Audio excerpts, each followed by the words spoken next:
La 4G Batelma vous présente Ni Vava.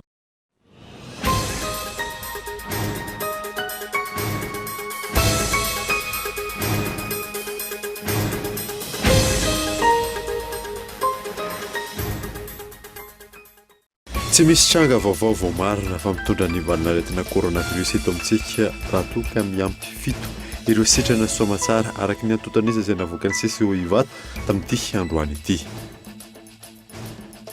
Isy fiantraikany ratsy amin'ny fambolena sy ny famokarana sakafo ny valinaretina coronavirus ary isan'ny tratran'izany i Madagasikara raha nambara solotena maharitra ny PAM eto amintsika.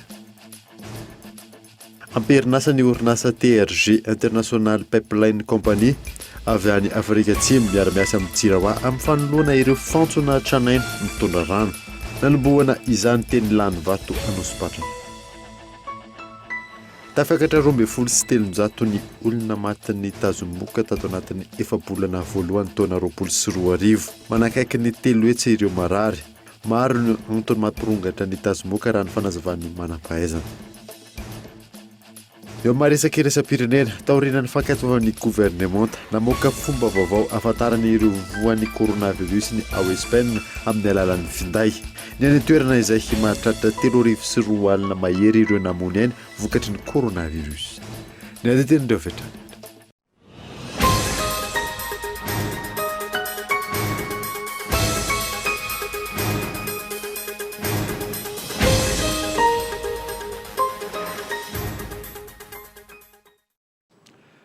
Finaritra tompoko lasy tompoko vavy fotoana vaovao eto amin'ny Kolo TV ka manasanao ary anaraka izany hatramin'ny farany.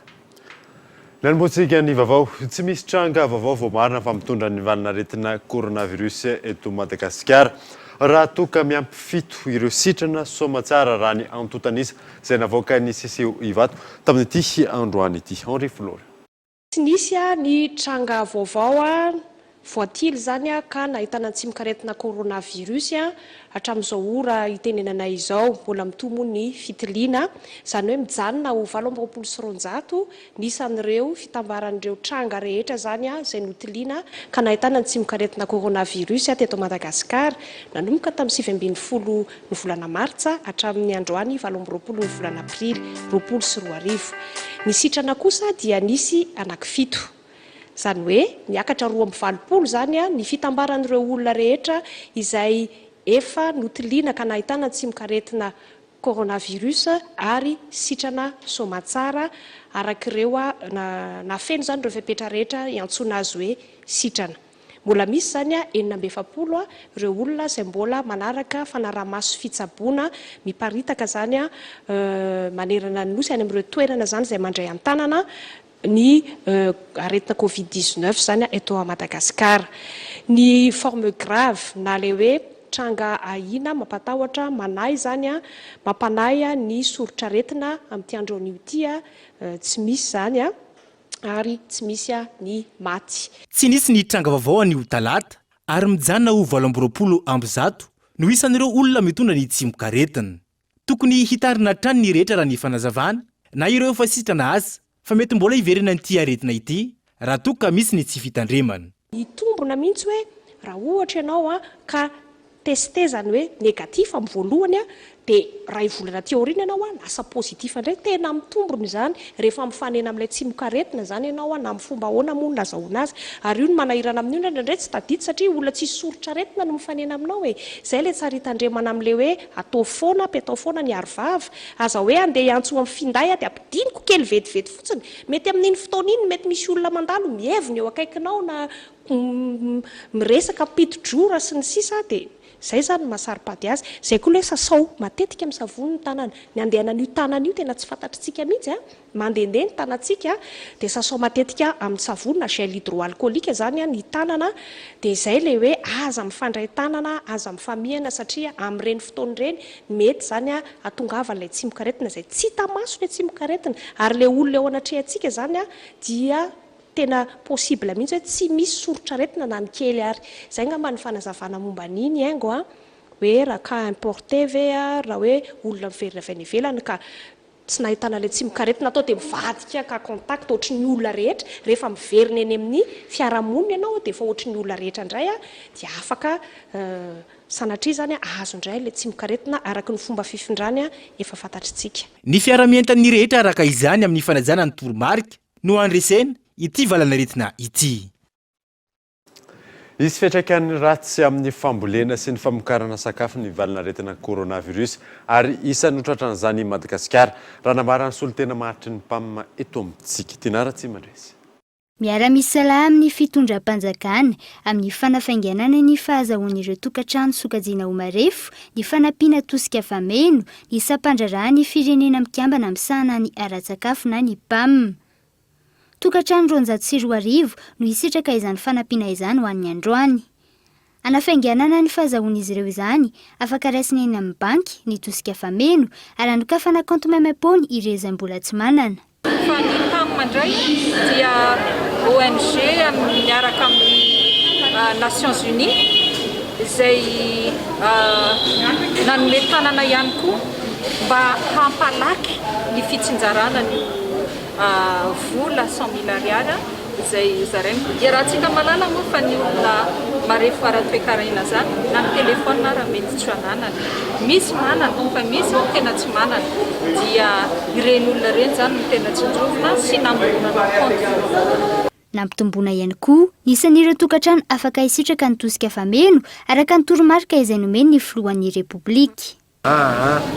Nampitomboana ny isan'ny mpisitraka fa indray mandeha mahazo ihany izy dia amin'izao fotoana izao.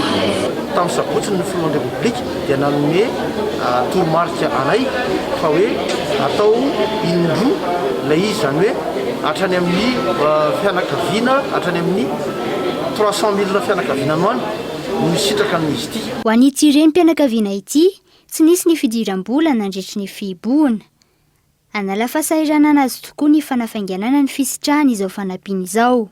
Miasa isan'andro valo dia palety tsy sasana atao fa ho an'ny zanona ao an-trano dia ohatran'ilay vato zao mandeha any satria misy olona miasa telefona dia vao tonga ny amin'ny 20 dia moto.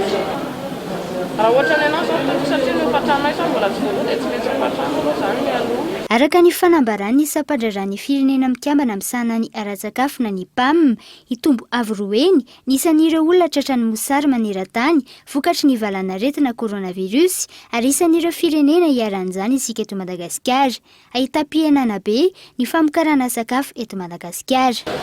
Bon, ça c'est un chiffre global, effectivement, avec tout ce que vous voyez. Salanisa amin'ny ankapobeny zany saingy marina tokoa. Araka ny hitanareo, nisy fiantraikany tamin'ny fambolena ny fihibohana sy ny tsy fahafahana mivezivezy. Noho izany, vao marinay fa ahidina be ny famokarana sakafo aoriany ny valanaretina coronavirus. La pandémie, la production alimentaire va certainement baisser. Ao anaty fiatrehana tanteraka ny valanaretina coronavirus ny firenena malagasy amin'izao fotoana izao. Ilaina trany anefa ny fiomanana sahady amin'ny mety ho fiantraikan'ny valanaretina eo amin'ny lafiny toe-karena sy ny ara-tsosialy. Sekoly maro teto Andrenivohitra noho nizarain'ny vadin'ny filoham-pirenena Vatsitsinjo avy amin'ny fitondram-panjakana. 700 ohatra ny mpampianatra nahazo izany teny anivon'ny CEG Nanisana. Yves Richard. Miara-mifarimbona amin'ny fanampiana ny mpiarabelona hiatrehana ny valanaretina COVID-19 ny fikambanana fity tarihiny vadin'ny filohan'ny Repoblika. Sekoly maro teto Andrenivohitra no nizarany ny Vatsitsinjo avy amin'ny fitondram-panjakana. 700 ny mpampianatra ny sitraka izany teny anivon'ny CEG Nanisana. Tanjona ny fanohanana azy ireo amin'ny fanohizana ny fampianarana anatin'ny fotoan-tsarotra lalovany firenena.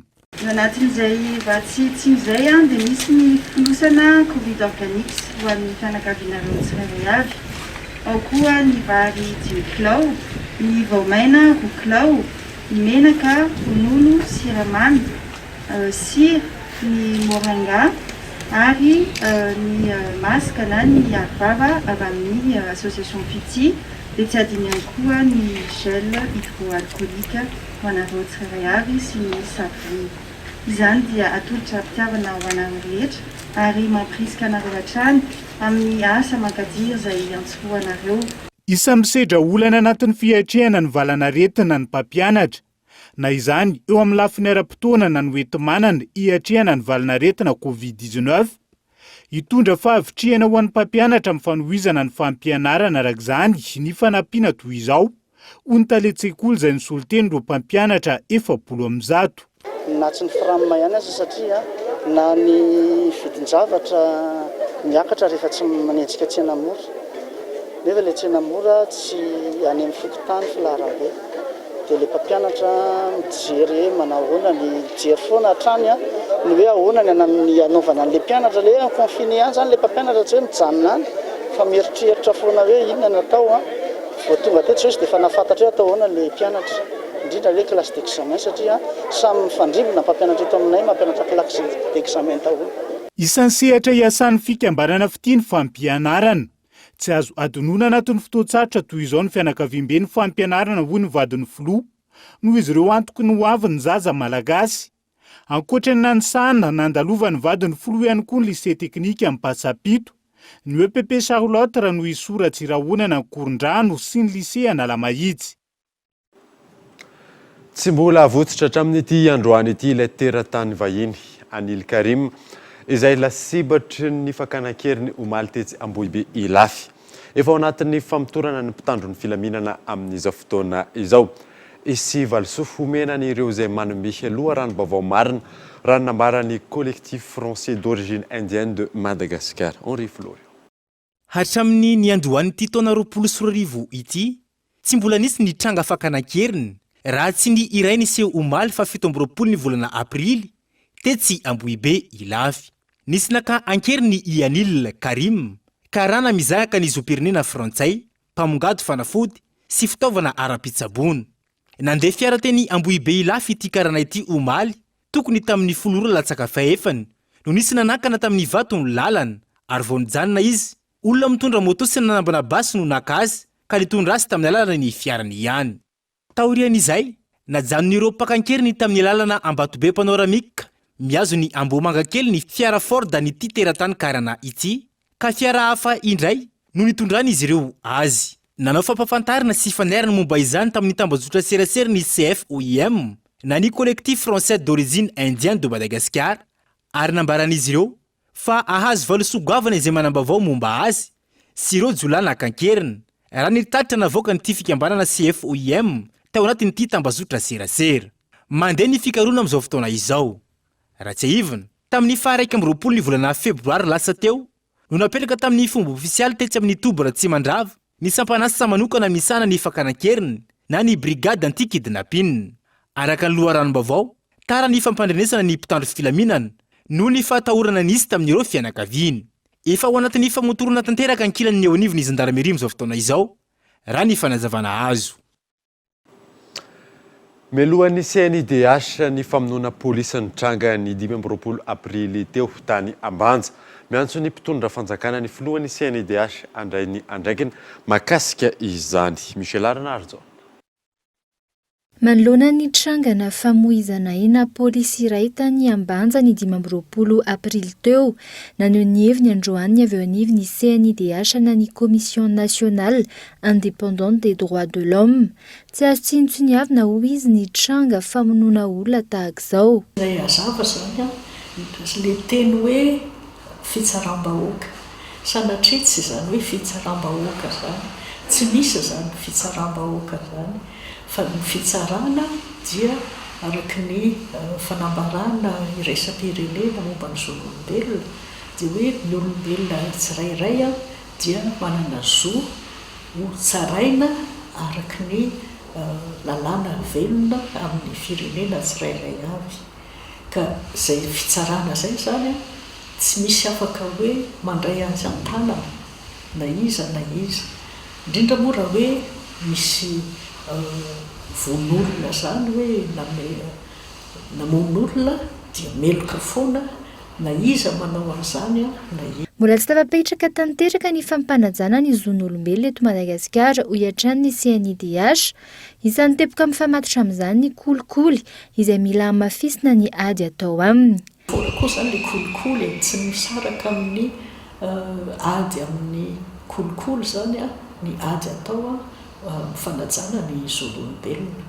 ka iny zany mbola lavitrezaka satria le ohatrany efa lasa fahazarana zanatry ny vava amin'ny manam-pahefana sasany tsy hoe resaka polisy na gendarme fotsiny na hoe ny mpitsara ihany fa ny hatrany amin'ny domaine hatrany amin'ny hoe any amin'ny district maro dia maro zany a le sehatra isehoany le kolikoly a ny fanararaotapahefana zay mampijaly ny olona sy manitsakitsaka ny zonony vahoaka tsy mandadiavina manerana ny any ambanivohitra rehetra tena famatotra akaiky mihitsy a fandraitsaka-tsahana zolombelona sy ny kolikoly. Raha ny fantatra, efa misy ny fanadihadiana mikasika ity raharano-tranga tany Antsifitra ao anatin'ny komina Benavony 5 kilometatra miala ny Ambanja ity. Andrasana ny toin'izay. Lafim-baovao hafa kosa indray amperinasa ny orinasa TRG International Pipeline Company avy any Afrika Atsimo izay miara-miasa amin'ny JIRAMA amin'ny fanoloana ireo fantsona tranainy mitondra rano. Nanomboana izany teny Lanivato Anosipatrana. Yonina Saina. Manolo ireo fantsona tranainy eto Antananarivo ny orinasa TRG International Pipeline Company LTD avy any Afrika Atsimo miara-miasa amin'ny JIRAMA. Antony fiara-miasa eo amin'ity orinasa ity sy ny orinasa JIRAMA raha ny fanazavana ny famahana ny olana eo amin'ny famatsiana rano eto Antananarivo. Eo ihany koa ny trakefa anana nyity orinasa vahiny amin'izay fanavaozana fantsona izay maneran-tany. Eo ihany koa ny fifandanjany ny kalitao sy ny vidiny na ny rapport qualité prix. Efa niara-miasa tamina firenena maro tany Eropa, États-Unis, Chine, eo ihany koa ny aty Afrika, toa ny Afrika Atsimo, Burundi, Botswana, Zimbabwe, Namibia sy ny sisa ity orinasa ity. Teknôlôjia vaovao no ampiasainy ary tsy mandavaka ny arabe rehetra fa izay ametrana ny fitaovana ihany no lavahana.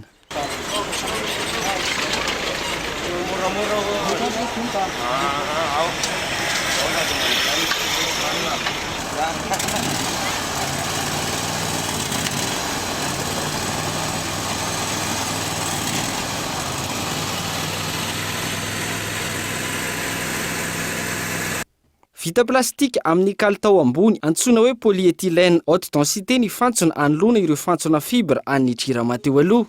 Raha nambaran'ny tompon'andraikitry ny orinasa TRG, miantoka 100 isan-jato izy ireo fa tsy misy ny fahavakisan'ny fantsona na zero risque rehefa vita ny asa, izany hoe tsy hisy rano very sy animba ny arabe.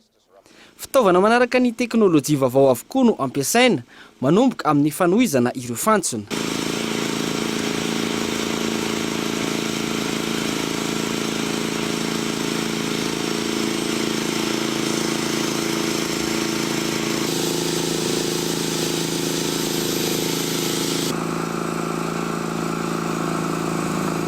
Fitaovana moderna ihany koa no mampiditra ireo fantsona any ambanin'ny tany manolo ireo fantsona teo aloha, tsy mila mandavaka ny arabe rehetra.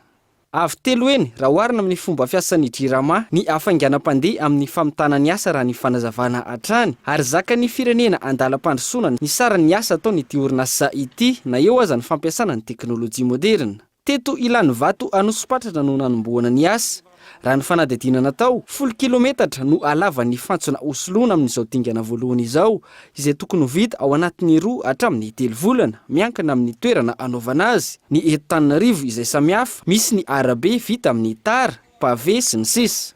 Aorian'ny fahavitan'ny fametrahana ireo fantsona amin'ny 10 kilometatra, isy ny tombana mialohany anohizana ireo fantsona 80 kilometatra ambiny tokony ho avaozana eto Antananarivo. Amin'izao fanamboarana izao tsy misy ny fahatapahan'ny rano amin'ireo faritra voakasika ary misy ny fantsona vonjomaika ampiasaina.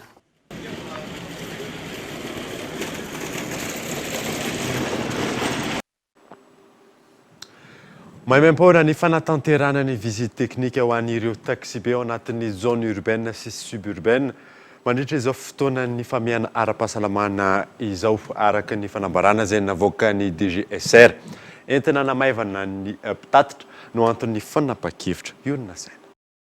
Tsy andoavam-bola nanomboka androany ny fanaovana fitsirihana ara-teknika ireo taxibe rehetra anatin'ny zone urbaine sy suburbaine mandritra ny fotoana voafaritra ny famehana ara-pahasalamana araka ny fanapa-kevitra noraisin'ny DGSR na ny Direction Générale de la Sécurité Routière. Fanapa-kevitra izay manamaivana ny vesatra ireo mpitatitra raha ny fanazavana.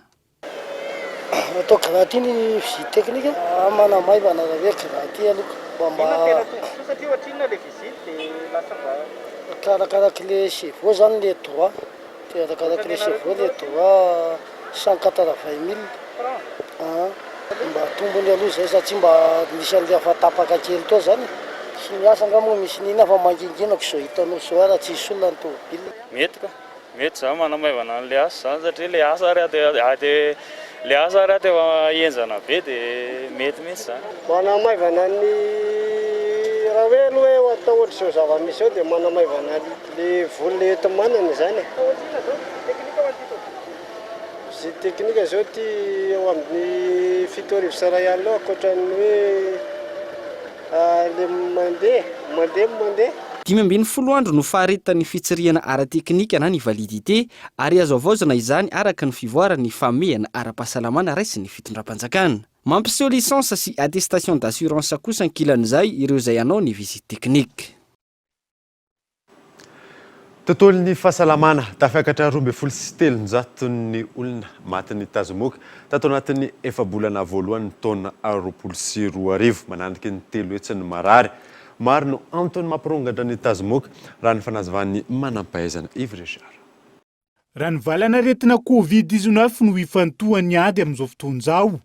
Mirongatra ramozana ain'olona maro ihany koa ny tazomoka.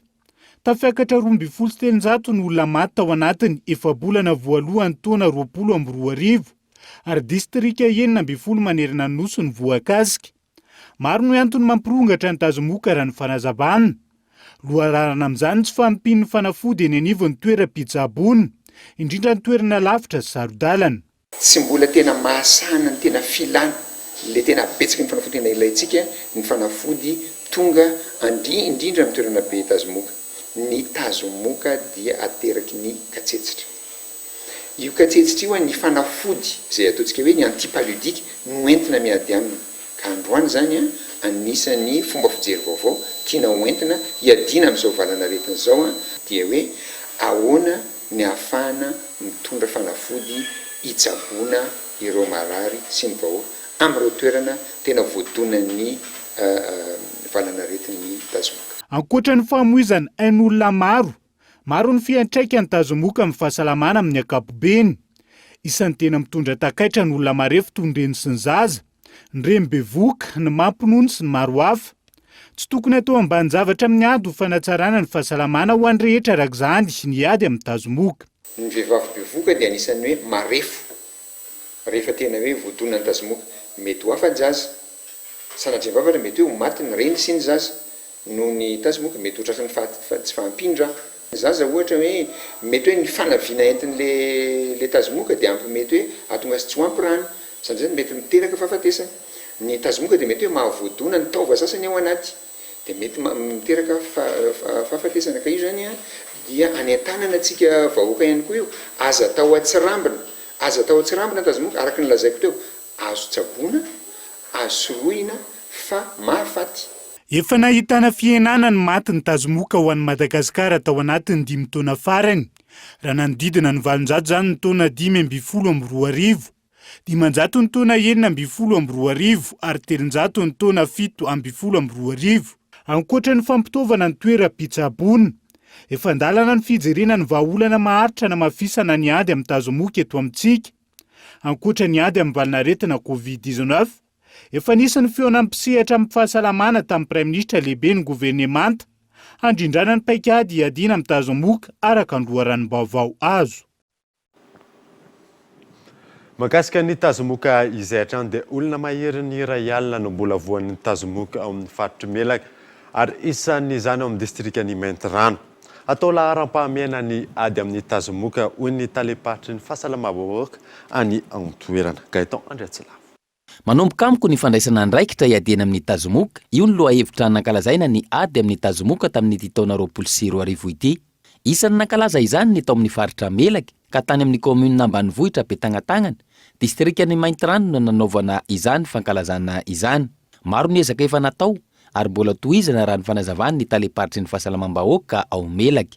Ohatra amin'izany ny fanofanana ireo mpanentana ara-pahasalamana ahafana mandray an-tanana ireo zaza voan'ny tazomoka. Nisy ihany koa ny fitiliana maimai-poana, fizarana fanafody ho an'ireny bevoka ary koa ny fizarana lay misy odomoka. Ato anatin'ny faritry Melaka dia mbola betsaka ny olona voan'ny ty tazomika ty.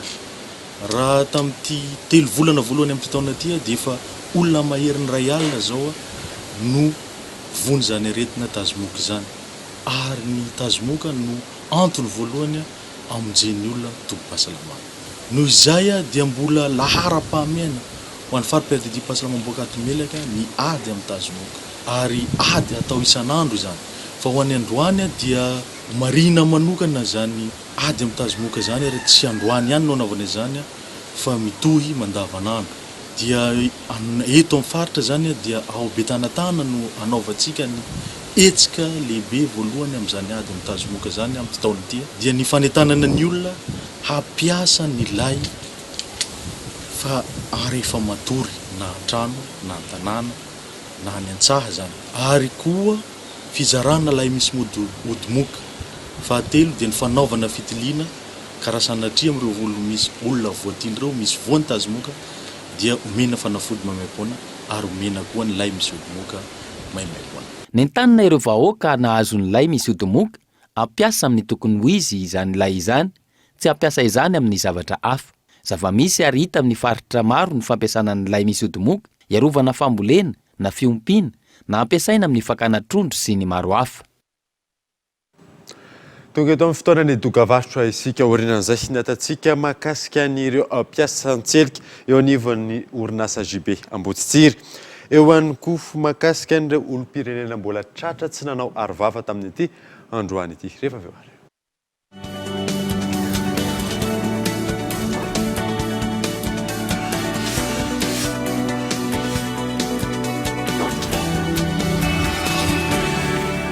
Raha manahy ianao hoe mety ho voan'ny coronavirus, antsomy aloha ny mpitsabo anao ahafahany miomana amin'ny fandraisana anao. Ny OMS dia manome toromarika ahafahana misorona amin'ny fiparitahan'ny coronavirus. Sasao matetika amin'ny rano madio sy savony ny tanana na mampiasa gel désinfectant, fadio ny misikotra orona na mikasika maso sy vava amin'ny tanana, fadio ny mihinana hena manta na mifampikasika amin'ny bibidia, fadio ny mifampikasika amin'ny vantana amin'ny olona mampisosorotra aretina mitovy amin'ny gripa na sevy, tampena mosoara na amin'ny sandry ny vava sy ny orona rehefa mievina na mikohaka ianao toy izao, mandraisa fepetra manokana rehefa handeha dia lavitra, ary ataovy izay ahazoana fitsaboana aingana.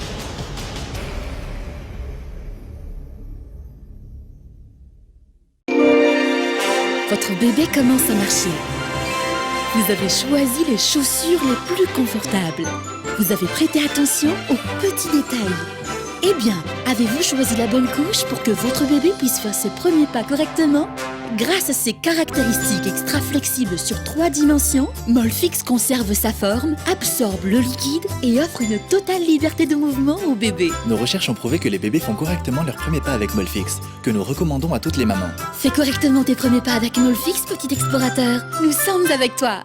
Mila credina finday Telma ianao. Afaka terina ny tranonao zany. Telma Equipe Plus 4G efa misy WhatsApp, Facebook, YouTube, Google Assistant ary Telma et moi. Misy hotspot Wi-Fi afaka izaranao connexion amin'ny olona 10. Batterie matanjaka mahatratra amin'ny 3 andro be zao. Telma Equipe Plus 4G amin'ny vidiny 69 000 RTTC monja. Manomboka zao. Raha mila credina finday Telma ianao dia afaka teriny isakafo any tranonao. Makanesa ao amin'ny tranokala na page Facebook isakafo na antsoiny 034 11 808 80.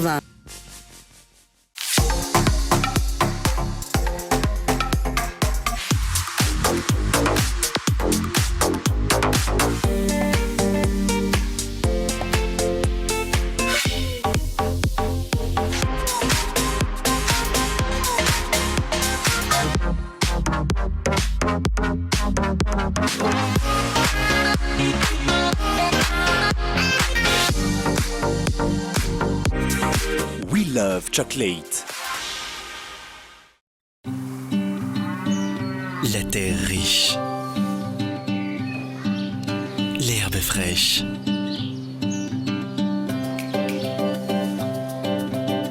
Beaucoup d'attention pour nos troupeaux.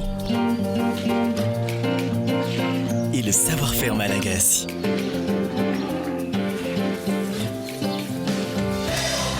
C'est tout tout ce dont Socolé a besoin pour vous offrir le meilleur.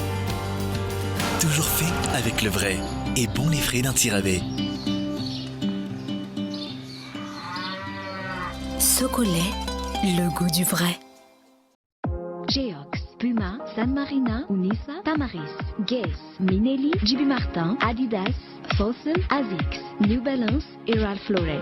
Boutique Le Coin des Marques, un grand choix de parfums, montres, sacs et chaussures de marque. Alors, venez découvrir notre boutique Le Coin des Marques, des articles de marque pour hommes, femmes et enfants. Le Coin des Marques, à Faravouch, téléphone 033 71 848 68.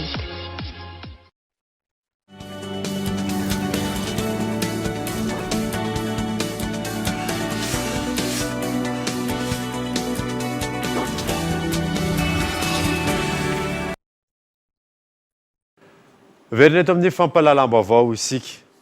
Ny fahatsetsemany lakan-drano izay lasa fanaripako no mahatonga ny fiakaran-drano ao Tapitamana ny Toamasina amin'izao fotoana izao. Raha nambarana teo anivon'ny commune izay efa miroso avy hatrany amin'ny fanadiovana. Henri Flore. Fokotany maro ao an-tapitananan'ny Toamasina no dibo-drano tanteraka amin'izao fotoana izao vokatry ny ora mikijany an-toerana. Dibo-drano avokoa ireo faritra iva rehetra toa ny Andranomadio, Ankirihiry, Mangarivotra, Ambolo-madinika sy ny sisa. Ny fahatsetsena ny lakan-drano no isan'ny nahatonga izany raha nambarana teo anivon'ny commune. Ny lakan-drano izay zary ataon'olona fanaripako. Ireo canal sy zavatra azo atao maimaika zany aloha satria zahay vao nandray fahefana teto dia anisan'ny zavatra voalohany natao ny fanadiovana ny canal. Nefa vao nanomboka ny fanadiovana canal dia nitranga le aretina coronavirus iny dia izao tsika efa manomboka hiala tsikelikely le valanaretina dia hoe tsofoka anatin'ny fanadiovana canal. Tratran'ity rano be ity indray ihany koa dia mampiasa ny herina rehetrarehetra zahay mba ahafahana manavotra an'ireo olona izay dibo-drano, ireo trano izay dibo-drano. Raha azo atao aloha dia manao an'ilay canal izay manadio izay canal tsentsina rehetrarehetra, mampiasa an'izay fitaovana am-pelantananay. Raha tomoka tena tsy afaka anatin'izany dia voatery manala an'ireo olona izay azo lazaina hoe traboina zany ny zavatra ataonay amin'izao fotoana izao dia mifandresy lahatra amin'ilay olona raha ohatra tena difotra ny tranony dia mba resena lahatra izy mba hiala amin'ilay trano satria sosanatria mitera-doza. Izay zany anisan'ny zavatra ataon'ny commune urbaine amin'izao tazana izao. Nanentana ny rehetra ihany koa ny teo anivon'ny commune Toamasina voalohany mba hitandro ny fahadiovana, indrindra mba tsy hanary fako eny amin'ireny lakan-drano ireny. Eo ihany koa ny fanorenana tsy ara-dalàna. Antony moa zany misy ny fotodrafitrasa fa misy zay ny olo mipetraka ambony fotodrafitrasa dia manjary miteraka fahatsentsemina amin'ilay canal zany. Ya ka misy maromaro zany izy eto raha tsy laza koa tsika any Andranomadia zany zay ny canal tokony hitarika anazy hitantsika mahazo ny valo pension regny zany betsaka ny mitaingina ambony, betsaka ny manao construction, betsaka ny manao appliqué ambony zany lasa tsy afaka miasa amin'izay tokony zany ny canalisation izay tokony hitarika rano amintsika teto zany. Fepetra ny ataon'ny tokony andraikitra zany hoe oka ikisaka mba ahafahana manadio n'ilay canal zany, oka zany tsika samby mba ikisaka moramora zany amela ny tokony andraikitra anadio le canal zany mba ahafahana mampandeha le rano. Mifanometanana miaraka amin'ny ekipa eo anivon'ny commune ny sampana mpamonjy anatin'izao ezaka fanadiovana ny lakan-drano izao. Toy ny raharaha fampiatoana mpiasa antselika eo anivon'ny orinasa JB Amboditsiry, mpiasa 200 amin'ireo arivo ny tombanana iverina amin'ny asany manomboka ny fa-efatra ny volana May ho avy izao. Mbola sarotra kosa ny fanomezana asa maharitra azy ireo raha ny fanazavana azo Everishar. Isan'ny orinasa nitondra takaitra vokatry ny valinaretina Covid-19 no orinasa JB Amboditsiry. Mpiasa antselika manodidina ny arivo no tsy maintsy nahato tamin'ny asany nanomboka ny fiandohan'ny volana Aprily. Raha hatramin'ny 20,000 ny fihinan'ny varotra ho an'ny orinasa hatramin'ny fa-14 ny volana lasa teo. Miverina tsikelikely ny asa famokarana ka mpiasa antselika manodidina ny 200 no hiverina amin'ny asa manomboka ny fa-4 ny volana May ho avy izao. Dia ireo mpiasa antselika 100 ka hatramin'ny 200 ireo zany no hanampy amin'ny mpiasa raikitra 200 fatao anatiny amin'ny fiatrehana amin'ny famokarana. Dia rehefa voaray ilay mpiasa antselika ireo dia manomboka miasa izy ny fa-4 ny volana May amin'ny fahatelopolo volana aprily zao izahay no iantson zareo dia ao anatin'izay fiantsona amin'ny alakamisy izay no ifampijerena ny fifanarahana ao anatin'le fifanarahana vaovao amin'ny iaraha-miasa amin'ny zareo. Isan'ny orinasa mijery akaiky ny mpiasan-tselika eo aminy orinasa. Misy ny tetika asa andraisana mpiasan-tselika ho mpiasa raikitra, ka mpiasa 500 hatramin'ny 200 isan-taona no misitraka izay. Verina ny fampianarana ho an'ireo mpianatra izay hanala fanadinana, izany hoe ny kilasy 5 sy ny kilasy famaranana eto an-drenivohitra nanomboka ny alarobia sy ny alatsinainy lasa teo. Isan'ny andraikitry ny sekoly ny mampafantatra ireo fepetra tokony arahan'ny mpianatra. Fanadina. Tafaverina any ampianarana avokoa ireo mpianatra nala fanadinam-panjakana eny anivon'ireo EPP sy CEG ary ny lycée eto an-drenivohitra nanomboka ny alarobia sy alatsinainy lasa teo taorina ny fihiboana. Fepetra maro araka izany no napetraka ho an'ny toeram-pampianarana sy ireo mpianatra ao aminy. Isany amin'izany ny fanomezana artava ho an'ny mpianatra sy ireo mpiasa rehetra ao anivon'ny fianarana. Manasa tanana avokoa ireo mpianatra rehetra alohan'ny idirana an-dakilasy. Ho an'ny EPP nanaovana ny fanadihadiana, misy 300 ireo mpianatra hanala ny fanadinana CPE ao aminy ary nafindra any amin'ny CEG sy ny lycée ny toerana andraisana azy ireo. Mitra amin'ny 7 sasany maraina ary mirava amin'ny 1:12 atoandro izy ireo ary nisy ny fizarana ny kilasy ho fanarahana ny fepetra mikasika ny elanelana iray metatra araka ny fanazavana. Ny ankizy miditra amin'ny 7 sasany dia mirava amin'ny 1:12. Ny antony satria noho ny fandaminana atao amin'ny sekoly noho ny fisiana fipetrahan'ny sans abri dia lasa any amin'ny CEG ny ampahan'ny mpianatra no mianatra ary any amin'ny lycée ny ampahany anankiray no mianatra. Raha tsy misy fiovana dia amin'ny herinandro miverina mianatra eto anivon'ny EPP ny mpianatra ny EPP.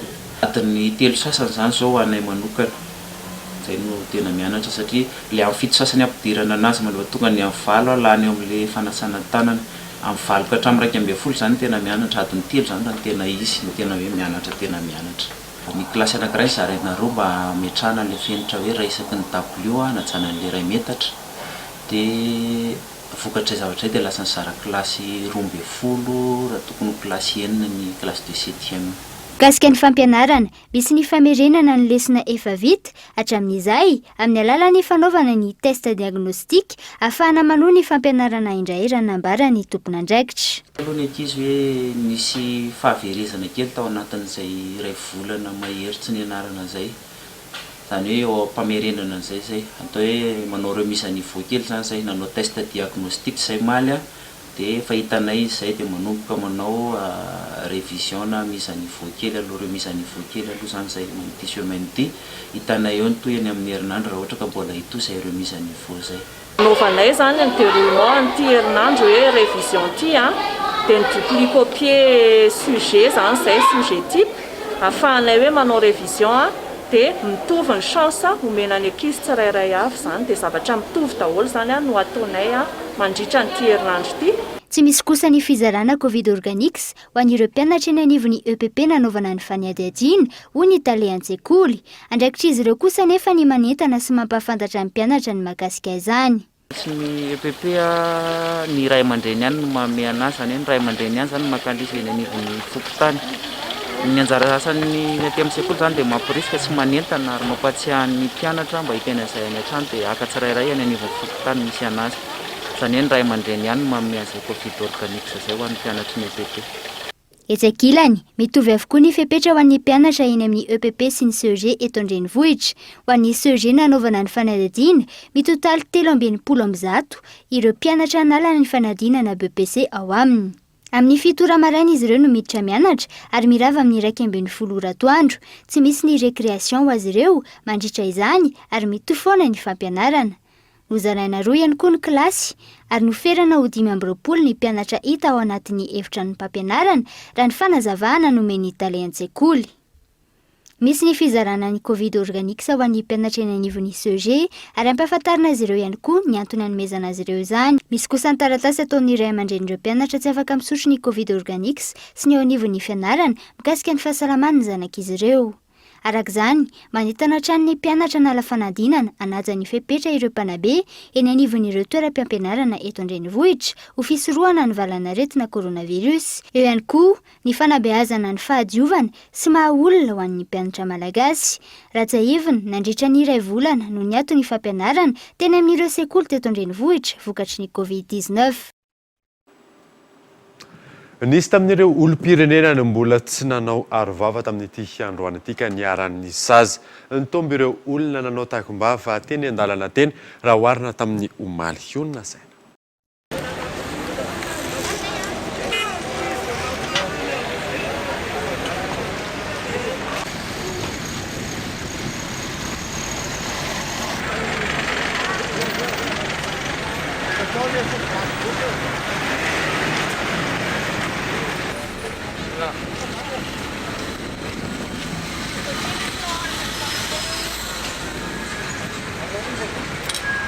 Niditra tamin'ny andro faharoa ny fampanaovana asa toy ny famafana lalana, sekoly, zaridaina ireo olom-pirenena tsy ny manao takom-bava. Nateo aza ny fanentanana maro samihafa, nisy ireo izay tsy nanao takom-bava ka niaran'ny sazy.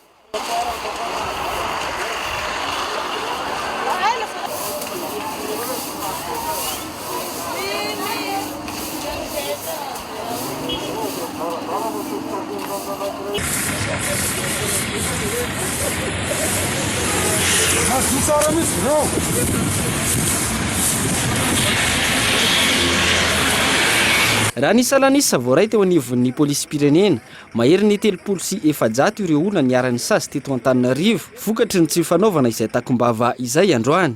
Anatin'izany ireo tsy manana sy ireo manana fa tsy mametaka izany. Nisy arak'izany ny fanomezana takom-bava ireo tsy manana sy ny fanentanana nataon'ny mpitandro ny filaminana. Dia nahazo teo amin'ny 30 mahery teo zahay. Tsy nanao kasibosy. Tao moa nilaza hoe tsy manambola ividianana kasibosy. Tao nilaza hoe fa adino. Tao nilaza hoe sembotra manao azy. Dia nanainga ny polisy-pirenena izay beko avy amin'ny ministera ary ny zara kasibosy ho an'ireo olona 30 ireo. Nanentana ampanajana anatin'ny zon'olombelo 98% any ho any. Mahery kosa teo nefa tena efa resy latra ny olona amin'ny fanaovana kasibosy. Fa tsy indraindray misy ataon'ireo ohatran'izao le kasibosy tsy manao dia manentana zay hoe ampiakara fa tsy le soko na ny koa ny arovana fa ny vava sy ny orona. Tokony atevenina trano ny fanentanana ny olom-pirenena hitondra ny takom-bava raha vao mivoaka ny trano. Antony, maro ireo tsy mametaka izany rehefa tsy misy mpitandro ny filaminana. Izany hoe lasa tahotra amafalalana no anaovan'ireo olom-pirenena sasany ireny takom-bava ireny fa tsy noho ny fahasalamany. Ny takom-bava izay aterina trano fa isan'ny fitaovana mahomby hisoroana ny fiparihan'ny valanaretina koronavirus, na izany ho an'ny tena na ho an'ny hafa.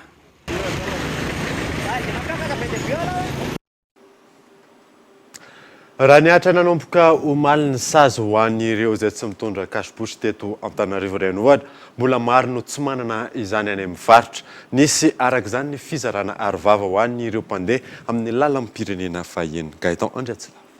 Miisa 10 ny arovava no zarain'ny solombavambahoaka ny Madagasikara ho an'ireo mpandeha amin'ny lalam-pirenena fahaenina teo amin'ny barazy sanitaire izay ivoaka ny tampon-tanàna Antsiranana.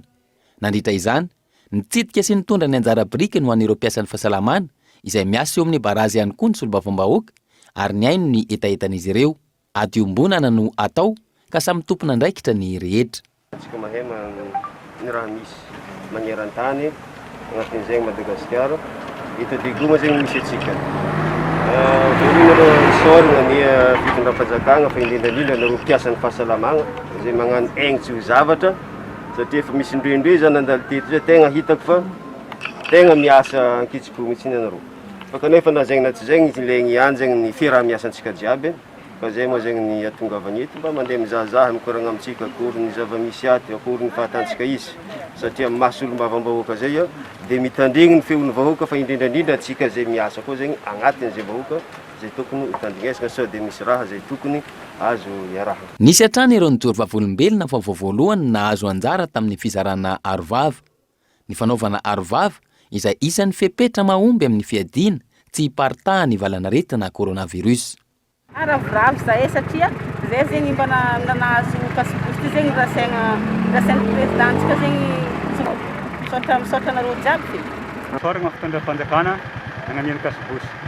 Ty raha ty baka somary lafivanga zay izy ty zay raha biky mety tsy azo vanga ty fa soragna zay fitondram-panjakana aminazy. Tsy janony eo ny ezaka atao hoy hatrany ny solombavambahoaka itoy amin'ny sehatra maro lafy amin'ny mahasarobidiny aina.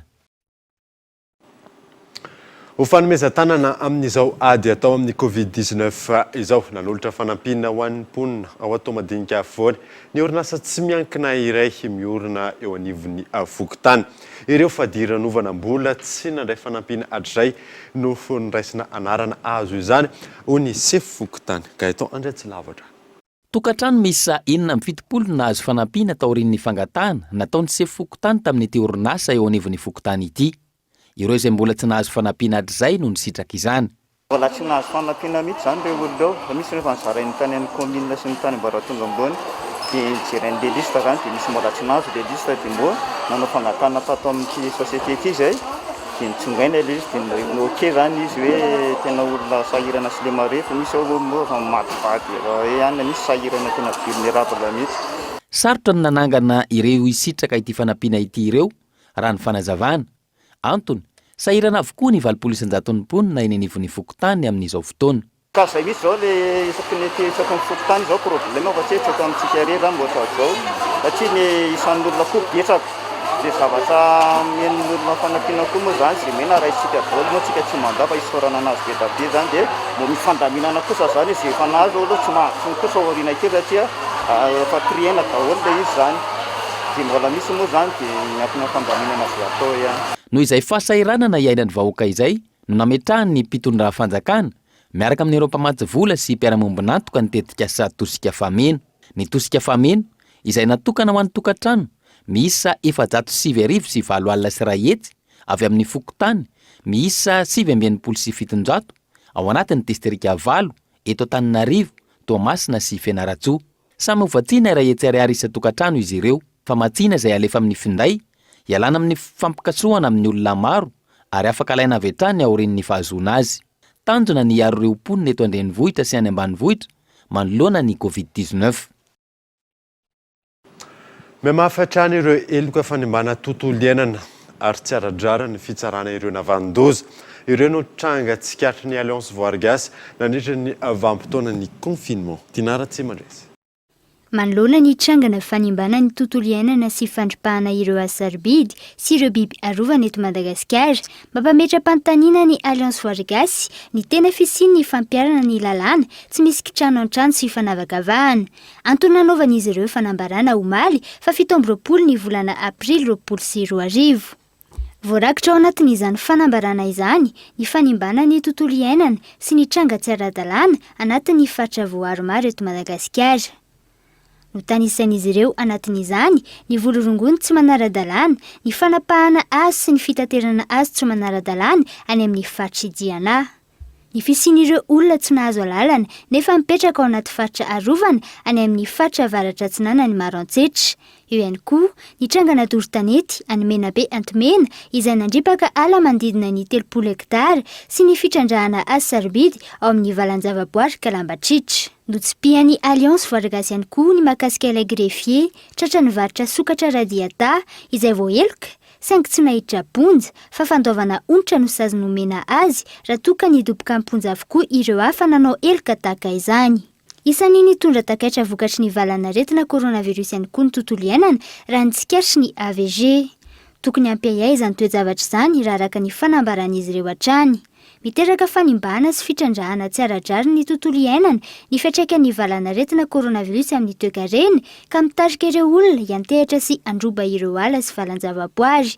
Mango ny fotsiny ny tsy fisian'ny fampiarana ny lalàna araka ny tokony ho izy.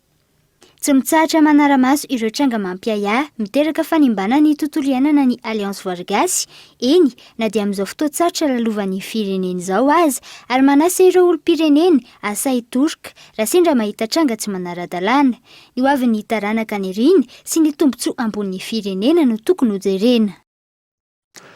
Trangam-piarahamonina dia ireo mpiambina rola azy ihany no namony ilay teratany Sinoa tao Toamasina taorian'ny famotorana sy fanadadiana ataon'ny polisy pirenena tany an-toerana. Teo an-tokotany fonenany ihany no nandevenan'izy rola azy. Henri Flory. Nanomboka ny 17 ny volana Martsa 2024 lasa teo no tsy hita ary tsy nandray finday intsony ny teratany Sinoa iray izay mipetraka ao Ambohijafy Toamasina. Nanjavona toraka izany ihany koa ireo lehilahy roa izay mpiambina azy. Fantatra ihany koa fa very ny vola mitetina 420 am'zato tapitrisa ariary tao am-piasana. Rehefa nanao fanadiadiana ny polisy fantatra fa ny 14 Martsa lasa teo no efa nandalo tao amin'ilay Sinoa izy roa lahy mpiambina azy. 20 andro taorian'io daty io no hitan'ny polisy tao Toamasina niray tamin'ireo mpiambina ity Sinoa ity ary noentina avy hatrany natao fanadiadiana ka nisy ny ampahambola tratra teny aminy. Le 4 avril dia voasambotra ny ray tamin'ireo mpiambina ireo izay mbola nahitana vola be sy zavatra maromaro nividigna avy tamin'ilay vola tamin'ny tsy fahitana an'ilay Sinoa. Dia natolotra fitsarana moa izy dia midoboka vonjy maika any amin'ny fonjany Ambalatavangy. Dia mitohy ihany zany ny fikaroana satria nahazo taratasy avy tamin'ny fitsarana ny tenanay dia anohizana ny fanadiadiana sy ny famotorana. Taty amin'ny 26 no tratra tany Tsivangiana anelanelan'ny Vatomandry sy Manora lera namana. Miaraka tamina namany anankiray izay noentina ty ihany mbola atao famotorana miaraka aminazy koa.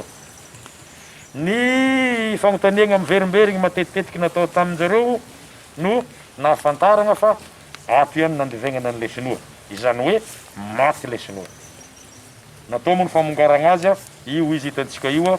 Mitohatra ny famotorana ataony eo anivy ny mpitandro ny filaminana raha ny fanazavana hatrany. Maresaka iraisam-pirenena taorian'ny fankatoavan'ny gouvernemanta namoaka fomba vaovao ahafantarana ireo voan'ny coronavirus ny ao Espaina amin'ny alalan'ny finday. Ny any an-toerana izay mahatratra 3 alina mahery ireo namony ainy vokatry ny coronavirus. Fanadina. Voici Assistencia Covid. Iteny fomba hamantarana na voan'ny coronavirus na tsy ny olona iray. Le coronavirus. Isan'andro manontany ireo fambara ity application ity amin'ny alalan'ny valiteny no anaovan'ny fanaraha-maso. Hitako fa tsara zany. Un suivi que cette médecin. Fanaraha-maso ireny ty mpitsabo ity atao amin'ny vadiny izay hitany fa tsara ihany koa eo amin'ny sehatry ny asa. Tonga any amin'ny hopitaly ny olona satria tsy misy olona afaka antoniny ary misalasala izy ireo. Manamaivana ny antso ataon'ny olona aty aminay izay efa feno ny fisininy ity application ity. En fonction des symptômes. Arakaraky ny fambara manentana ny olona iantso mpitsabo ny fandefasana ambulance ary ny toerana misy ilay olona ity application ity.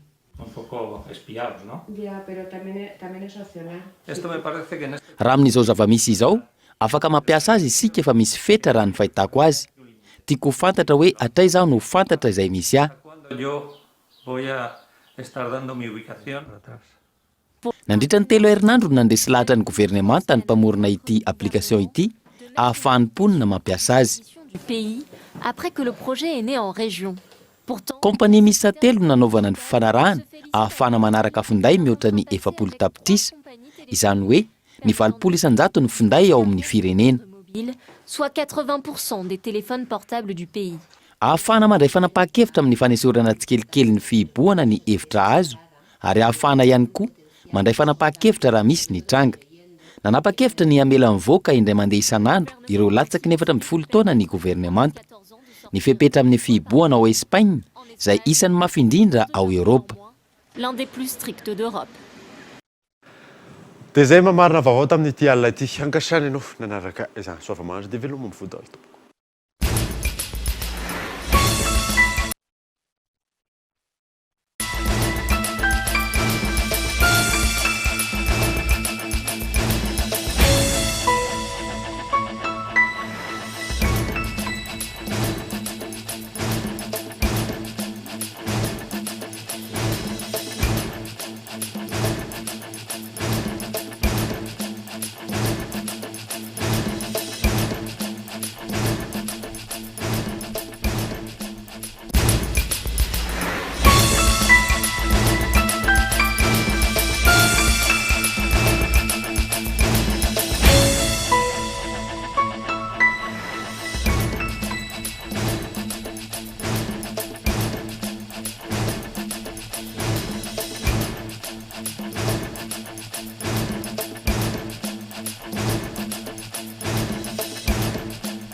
La 4G by Telma vous a présenté Ni Vavo.